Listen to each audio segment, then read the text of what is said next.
नमस्कार, good morning, शुभ सकाळ मित्रांनो. मी नितीन पवार आपल्या सर्वांचं स्वागत करतो. आमचे मार्गदर्शक निलेश सर आणि मी आज पदरगड किल्ल्याच्या ट्रेकिंगवरती आलेलो आहोत. अतिशय सुंदर असा किल्ला म्हणजे तो खऱ्या अर्थाने टेहळणीचा एक छोटासा किल्ला आहे. रायगड जिल्ह्यामध्ये कर्जत तालुक्यामध्ये या किल्ल्याचे स्थान येते. कर्जतपासून किंवा नेरळ या गावापासून या किल्ल्याच्या जे बेस विलेज आहे खांडस, या ठिकाणी आपणास येता येते. हे पाठीमागं जे दिसतंय, पाठीमागं मोठी जी भिंत दिसते, सह्याद्रीची भिंत, तो भीमाशंकरचा डोंगर आहे. आणि उन्हामुळं स्पष्ट दिसत नसेल, पण हा टोकारचा जो सुळका आहे तो पदरगडचा सुळका आहे. तर चला आपण पाहूया आता. पदरगड रायगड जिल्ह्यातील एक अतिशय वैविध्यपूर्ण असा हा किल्ला. भीमाशंकरवरून कोकणात जी रस्ता उतरते त्या रस्त्याची टेहळणी करण्यासाठी मुघलांनी या किल्ल्याची बांधणी केली. या किल्ल्यामुळे कोथळीगड ते सिद्धगड अशा विस्तीर्ण प्रदेशावर लक्ष ठेवणे सहज सोपे जात होते. अलीकडच्या काळात थोडासा अपरिचित असा हा किल्ला. खांडस गावावरून भीमाशंकरला जो रोड जातो त्याला गणपती घाट या नावाने ओळखले जाते. त्याच रस्त्याने आपण चालत निघालेलो आहे. ठराविक अंतरानंतर आपल्याला पदरगडला दुसरा फाटा फुटतो. या ठिकाणी असे काही ठिकाणी बोर्ड लावलेले आहेत. दुर्गप्रेमींनी किंवा निसर्गप्रेमींनी आपल्याला रस्ता दाखवायला इथे भीमाशंकरचा रोड म्हणून हा बोर्ड लावलेला आहे. खांडस गावावरून भीमाशंकरला जाणाऱ्या गणपती घाटातूनच आपली वाटचाल सुरू होते. या वाटेवरच सुंदर व शांत अशा गणपती मंदिराजवळ आपली थोडी विश्रांती होते. गणपतीच्या दर्शनाने मन अगदी प्रसन्न होऊन जाते. गणपती घाटाच्या पुढची वाट कारवीच्या जंगलातून जाते. उंच उंच झाडे, निसर्गाने भरलेली विविधता, पक्ष्यांचे आवाज यामुळे मन अगदीच प्रसन्न होऊन जाते.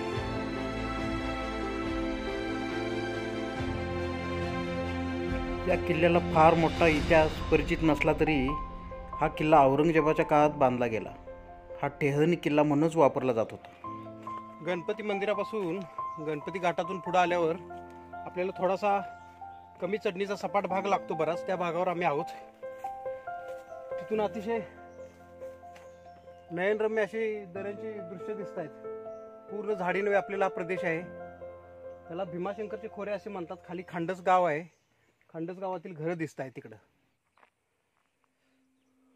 खांडस गावापासून जवळपास 45 मिनिटाची चढण झालेली आहे. गणपती घाट, गणपती मंदिर बघून आता आम्ही एका सपाट भागावर आलेलो आहोत. इथून समोर दिसतोय हा सुळका, पदरगडचा सुळका आहे. आणि बाजूला ते उंच डोंगर रांग दिसते, ती भीमाशंकरची डोंगर रांग आहे. गणपती घाटाच्या पुढे विस्तीर्ण अशा पठारावर साधारण ते 1.5 ते 2 किलोमीटर गवताच्या कुरणांमधून चालण्याचा आनंदच काही वेगळा आहे. तुंगीच्या पठारावर आम्ही चालत आहोत. हा दिसतो हा पदरगडचा सुळका, ही सह्याद्रीची प्रचंड मोठी भिंत. आणि हा बाजूला एकच सुटा दिसतोय भिंतीच्या बाजूला, तो सिद्धगड आहे मुरबाड तालुक्यातील.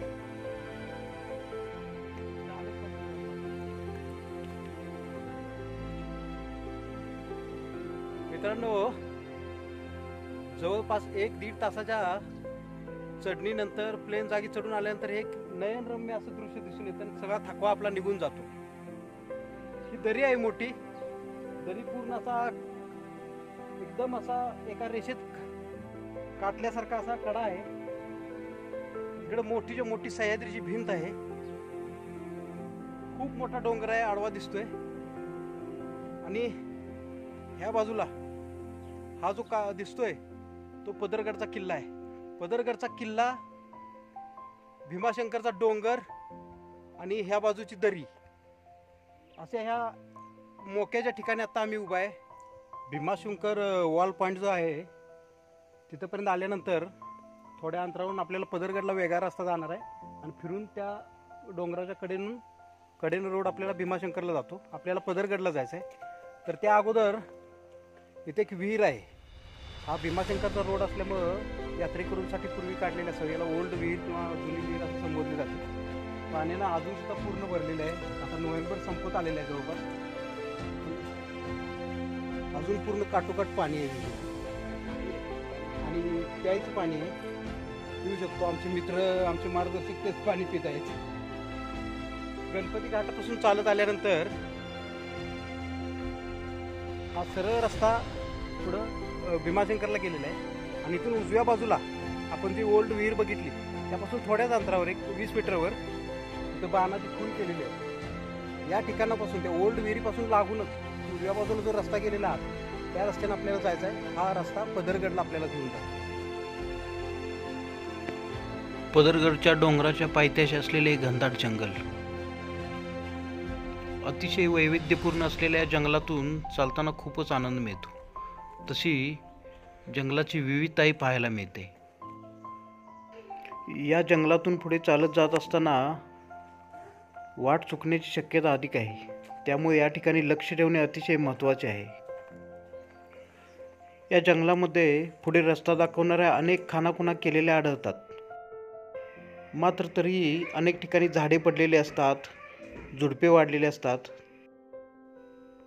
त्यामुळे माहिती व्यवस्थित काढून किंवा माहितगार व्यक्तीबरोबर घेऊनच पुढे जाणे उचित आहे.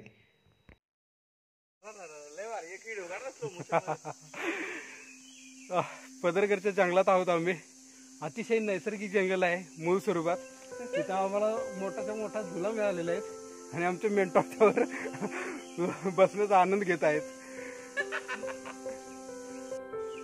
या जंगलामध्ये वेलींचं अतिशय भयानक जाळं असं दिसतं. आता पावसाळा नाही आहे पण या वेली बघा, मोठमोठ्या वेली झाडावर चढलेल्या आहेत. वेलींच्या फांद्या म्हणजे एका झाडासारख्याच उंच वाढलेल्या आहेत. जवळपास 30-30 फूट या वेली उंच आहेत. सगळीकडे बघेल तिकडं या वेलींचं साम्राज्य दिसतं.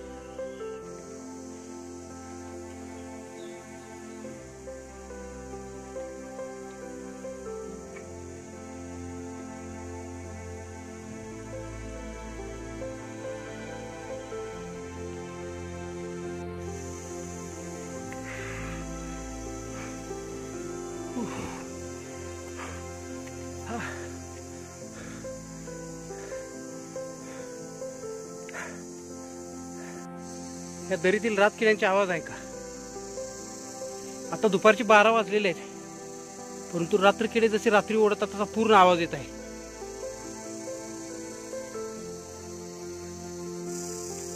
पदरगडाच्या कड्यावर आम्ही पुढे वाट चुकलेलो आहोत. कड्यावर आम्ही आलेलो आहे तर पलीकडच्या डोंगरावर जायचं आहे. या घरीतून आम्ही आलो. आता परत आम्ही या घरीत उतरणार. त्या बाजूने पलीकडच्या डोंगरावर चढणार. जवळपास अर्धा ते पाऊण तासाचा रस्ता आम्ही चुकून इथपर्यंत आलेलो आहोत. जवळपास तासाभराचा रस्ता भटकन चुकीच्या वाटेने फिरल्यानंतर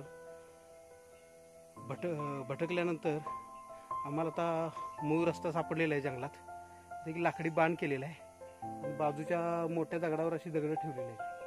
त्याच्यामधून जो रस्ता जातोय त्यांना आता आम्ही परत वरती जातो. आमचे मार्गदर्शक खड्या कातळावर चढत आहेत. त्यानंतर आम्ही चढणार आहोत वरती.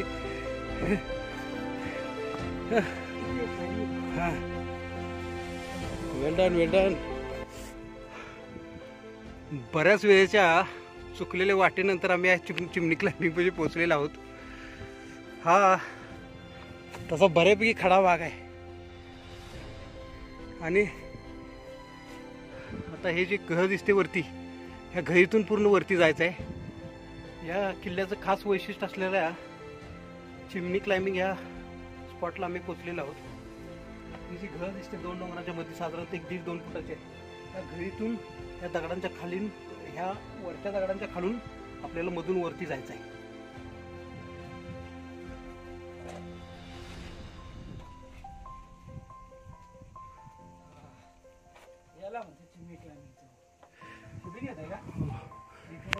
चिमणी क्लाइम्बिंगचा एकदम अरुंद असा रस्ता आणि आमचे मेंटॉर वरती जात आहेत. बॅग घेऊन चढणं खूप अवघड आहे. इथं घसपटत जावं लागत आहे आणि दुसरी गोष्ट म्हणजे वाराही खूप आहे. घसपटत जा. दगडाच्या वरून जावा.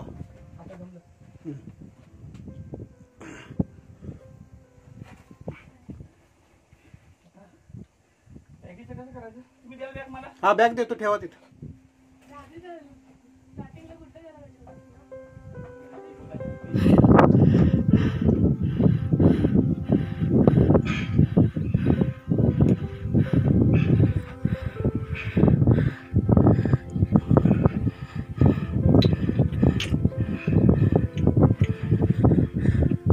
पाठीला जोर द्या, दोन्ही पाहिजे भिंती लावा. हा ती समोरची भिंत आहे ना, तो थोडा काढा. पदरगडच्या गळीतील हा चिमणी क्लाइम्बिंगचा थरार प्रत्येक भटकंत्यास नेहमीच आकर्षित करीत असतो.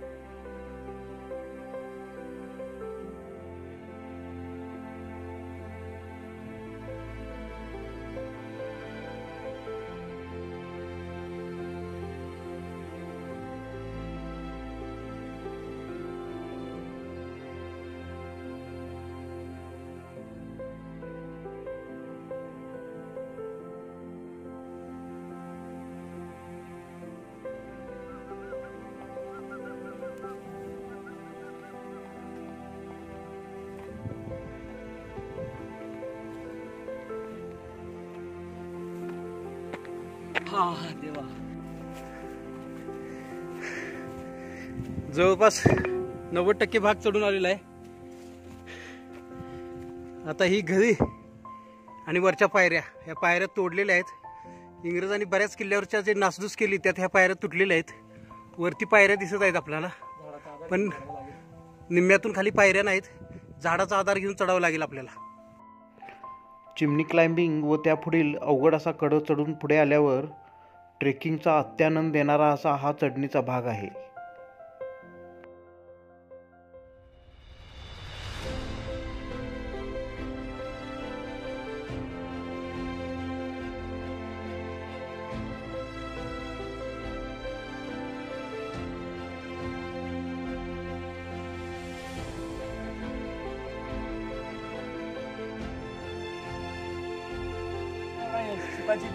हवा घेतली, पोट नाही भरलं, पण झालं.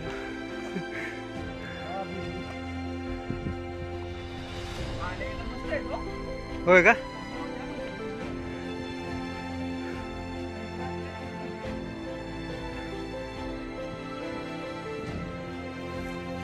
शेवटच्या पायऱ्या चढून आल्यानंतर सगळ्यात वरती जो किल्ला आहे पदरगडचा, त्याच्या सर्वात उंच भागावरती आम्ही पोहोचलेलो आहोत. तो एक सुरका आहे, पण त्याच्यावर कोण चढत नाही. हाच सगळ्यात टॉप व्ह्यू आहे याचा. त्या बाजूनं दिसणारं दृश्य अतिशय सुंदर अशा प्रकारचं आहे. खोल दरी आहे या बाजूला. समोर सह्याद्रीची प्रचंड भिंत दिसते आपल्याला.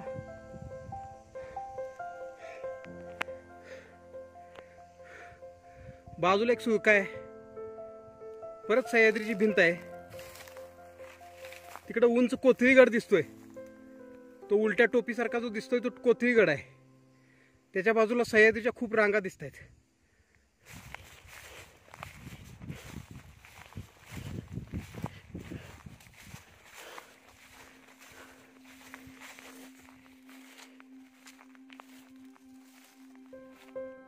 सगळ्यात उंच भागावर आल्यावर इथं 3 पाण्याची टाका आहेत, पण ते सध्या बुजलेले आहेत, त्यामुळे पाणी पण नाही त्याच्यामध्ये. हे एक पाण्याचं टाका आहे, ह्या बाजूला 2 आहेत. लागून 3 पाण्याची टाकं कोरलेली आहेत.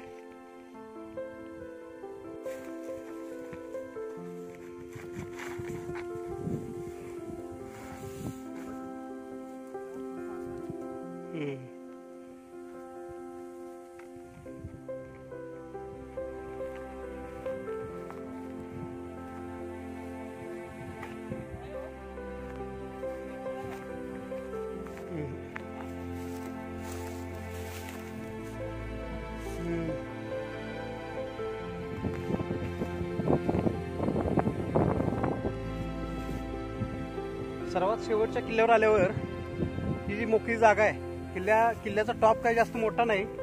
ती पलीकडची एक छोटी टेकडी आणि त्यानंतर हा एक साधारणतः एक 50-60 मीटरचाच एरिया आहे आणि असा साधारणतः 10 ते 15 मीटर रुंद. या ठिकाणी फक्त हे जे दगड दिसत आहेत हे बांधकामाचे अवशेष आहेत. म्हणजे इथे जास्तीत जास्त 3 ते 4 खोल्याचं बांधकाम असू शकतं. हा फक्त टेहळणी किल्ला होता, त्यामुळे एवढेच बांधकाम. आमचे मेंढर पाणी भरत आहेत बघा. हो मेंढर.